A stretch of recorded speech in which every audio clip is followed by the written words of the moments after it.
Hey, welcome back, everybody. We're going to continue our conversation about callbacks. And one of the main reasons why is because it gives us the ability to write Lua code and have it executed in the game and on command, however frequently we want that to be done. And so we have so far covered for loops. We've kind of stuck for loops into our callback definition. And then now we're going to talk about incorporating if statements. And the cool thing about that is that it allows our program to have what people would attribute to intelligence. So be able to make a decision based on whatever inputs that you specify. In this case, we're going to be sensing our environment around us. So we got a lot to cover. Please pay attention, follow along. As always, just watch the whole thing. Regular speed. I'm going to try to keep it short. And this intro is long enough. Let's get started.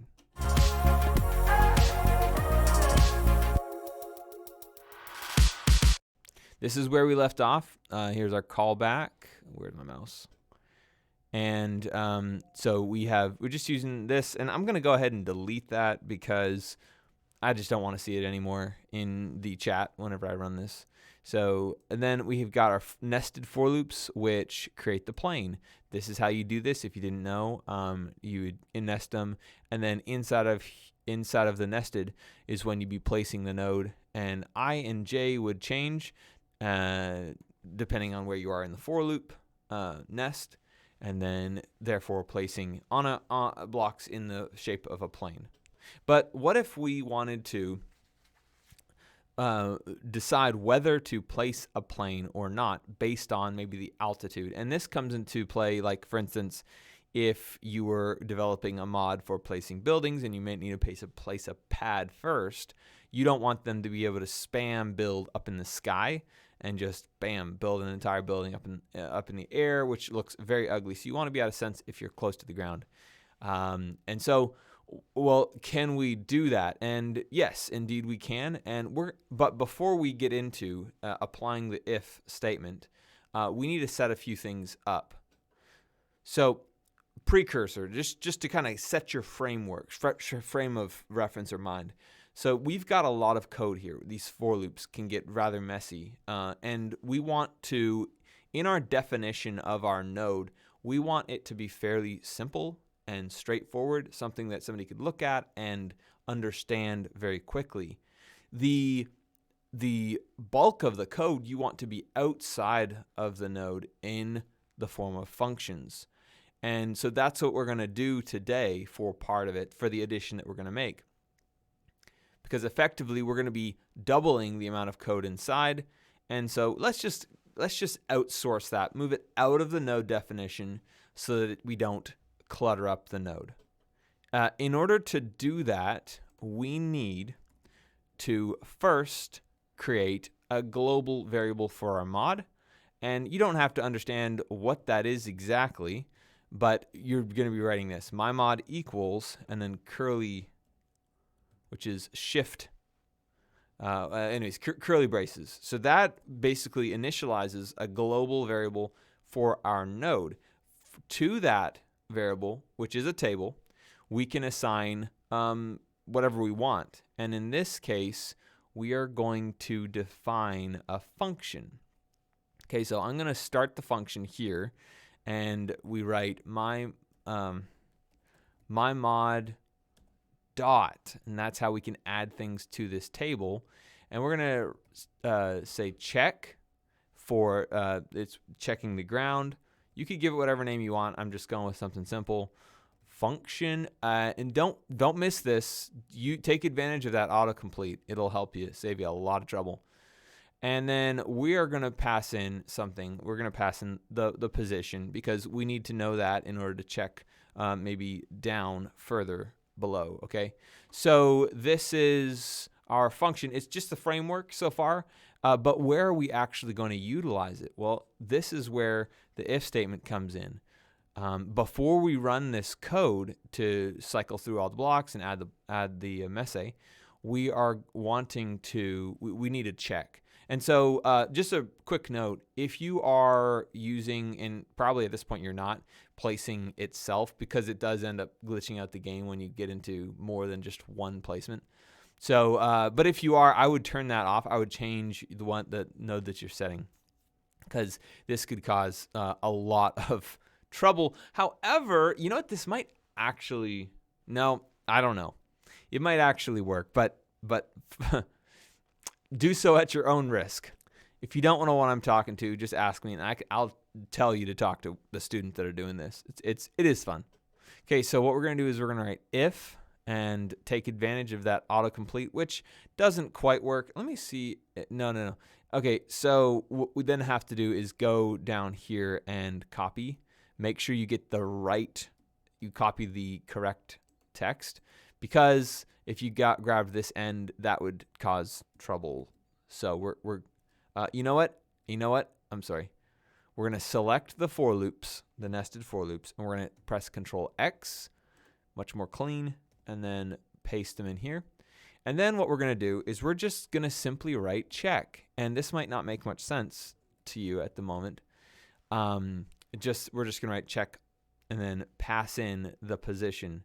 You have to pass that in. You have to give it to check so that it can go up to its function and then do whatever it needs to do. But we're just going to write that. We're not going to say like if this equals such and such or anything like that, because the if statement operates on true or false. And so if we simply pass back a true or a false value, then the code will run either way. I mean, maybe it'll skip the code if it's false, or it'll run it if it's true. So this kind of simplifies our code. It makes it look much cleaner, more concise. At this point, let's go ahead and try this out. We're going to say return false. So this is a very useless function at the moment, other than it will stop us from placing any blocks if we've got everything right. Like I said, check your code frequently, because oftentimes there's little mistakes and you don't want to have to deal with them all at the same time. So we kind of got it to a point that should work, and we've saved it. Now let's run it and see if it's functioning.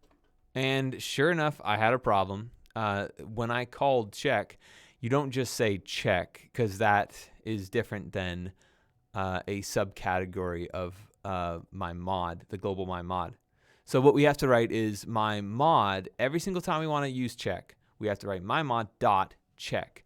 And so, sorry, that was the problem there. And we are going to rerun this. And there you go.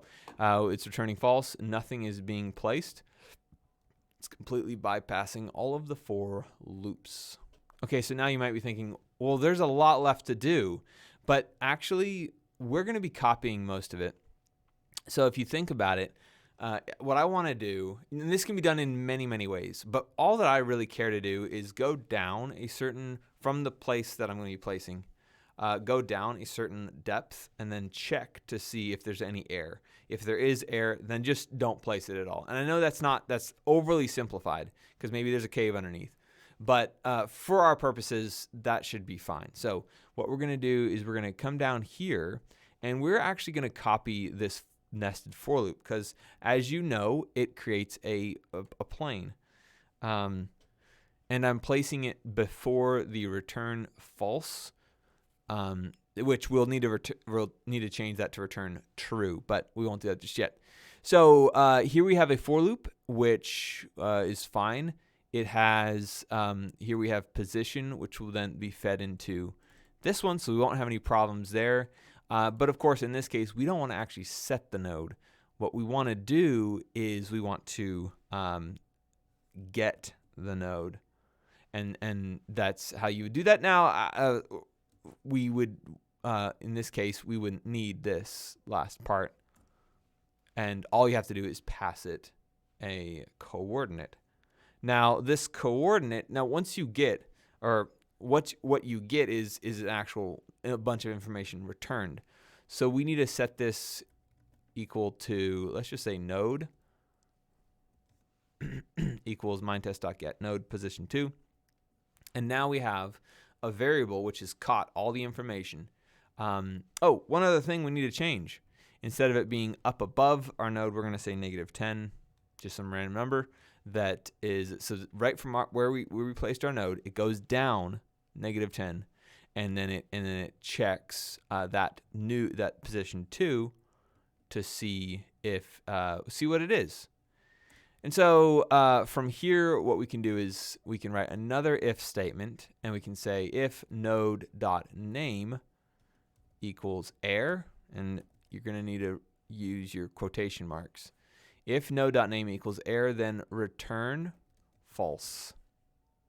Then at this point, we're going to go down here and we're going to set this to true. And a little quick explanation here. So return false. Once this gets executed, it will end your function, and that's fine in our case. Just something to bear in mind, that it won't continue to run through all of the nodes. Once it finds one block of error, it will return false, which then comes down here, and then replaces this with false, in which case it does not run that code that's sandwiched. If it returns true, of course, then it will run. And that only happens if it goes through all of these blocks and finds no error. So with that, let's check it out. Okay, so what we're going to do is we're going to place it, and sure enough, it places just fine. We're going to place it on this corner just to kind of keep going up and keep going. And what do you know? It stops because it has reached a altitude at which point there is just air down here, and it won't place any higher.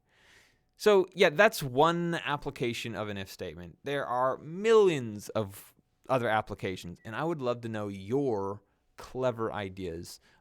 So maybe do this, maybe do something else. If you want to do something else, more power to you. I'm here to answer questions. I would love for you to realize any of your dreams. All right, guys, thanks for watching, and I'm done. Bye.